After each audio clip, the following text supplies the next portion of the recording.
সবসময় বোরখা দেখে পাগল হয়ে যাবেন না, কারণ সব বোরখার পিছনেই দিনদার মেয়ে থাকবে জরুরি না। দিনদার মেয়ে পাবেন কোথায় তাহলে? প্রত্যেক মাদ্রাসার মেয়ে দিনদার হবে নট নেসেসারি। জেনারেল শিক্ষায় শিক্ষিত মেয়েও দিনদার হতে পারে, সেও দিনদার হতে পারে, বুঝ থাকতে পারে। এটা সম্পূর্ণ ভাই ভাগ্যের ব্যাপার। কিসের ব্যাপার এটা? এর উপর আমার কিছু বলার নাই। এটা সম্পূর্ণ ভাগ্যের ব্যাপার। আপনি হাজার বার পরখ করে দেখে শুনে করার পরেও পস্তাতে পারেন, এর হতে পারে, আল্লাহ না করুন। এটা কিসের ব্যাপার? অতএব তাকদীর যে লিখেছেন তার সাথে যোগাযোগ করেন ইনশাআল্লাহ। কিভাবে?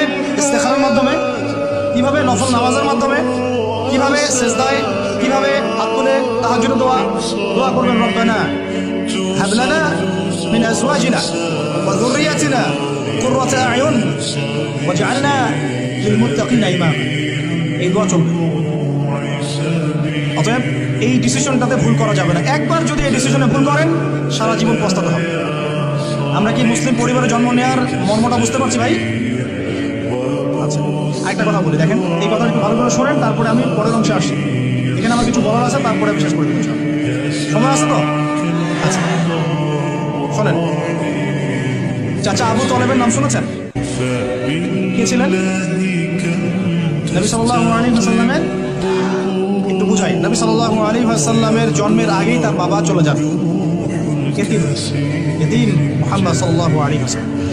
তার মা আমিনা 6 বছর বয়সে ইন্তেকাল করেন। সিচুয়েশন বুঝতে পারছেন? 6 বছর একটা বাচ্চার বাবাও নাই, মাও। দাদা আব্দুল মুত্তালিব তাকে সাথে রাখেন, খুব আদর করেন, খুব মহব্বত করেন, যেখানে যান সাথে করে নিয়ে যান। তিনি নেতা মানুষ, তার পাশের চেয়ারে তাকে বসে দেন, বলেন আমার এই নাতি একদিন সাইয়্যিদ হবে, নেতা হবে, এই কথা বলেন। তিনি ইন্তেকাল করলেন 8 বছর বয়সে। তারপরে দায়িত্ব পেলেন চাচা আবু তালেব। নাম কি? এই 8 বছর বয়স থেকে নিয়ে নবী সাল্লাল্লাহু আলাইহি ওয়াসাল্লাম নবী হয়েছেন 40 বছর বয়সে, আর মক্কায় ছিলেন 13 বছর, প্রায় 53 বছর। প্রায় 53 বছর পর্যন্ত, 8 থেকে 53 বছর পর্যন্ত, এই যে লম্বা সময় চাচা আবু তালেব নবী সাল্লাল্লাহু আলাইহি ওয়াসাল্লামকে পাহাড়ের মতো প্রোটেক্ট করেছেন, পাহাড়ের মতো। পাহাড়ের পিছনে আপনি দাঁড়ালে কি বাতাস লাগবে? এভাবে তিনি প্রোটেক্ট করেছেন নবী সাল্লাল্লাহু আলাইহি ওয়াসাল্লামকে। তার সন্তানদেরকে যা খাওয়াতেন তার চেয়ে ভালোটা নবীকে খাওয়াতেন সাল্লাল্লাহু আলাইহি ওয়াসাল্লাম। স্পেশাল রান্না তৈরি করে তাকে ডেকে নিয়ে বসতেন, কারণ এতিম ছেলে, মনে কষ্ট আছে, হয়তোবা সবার সামনে বলতে পারে না, ব্যাপারটা বুঝেন না? তিনি এইভাবে ট্রিট করতেন। এমনকি নবী হওয়ার পরে আল্লাহর নবী সাল্লাল্লাহু আলাইহি ওয়াসাল্লামের বিরুদ্ধে পুরা সমাজ চলে গেল। কেউ গালি দেয়, কেউ বলে সাহের, কেউ বলে কাযযাব, কেউ বলে ফারিকুল জামা। মানুষ গালিগালাজ শুরু করলো, নিন্দা গীবত তহমত শুরু করলো, অর্থনৈতিক বয়কট শুরু করলো, সামাজিকভাবে বয়কট করা শুরু করলো। এমন কোনো অত্যাচার নাই যা নবী সাল্লাল্লাহু আলাইহি ওয়াসাল্লামকে করা হয় নাই। বুঝতে পারছেন কথা?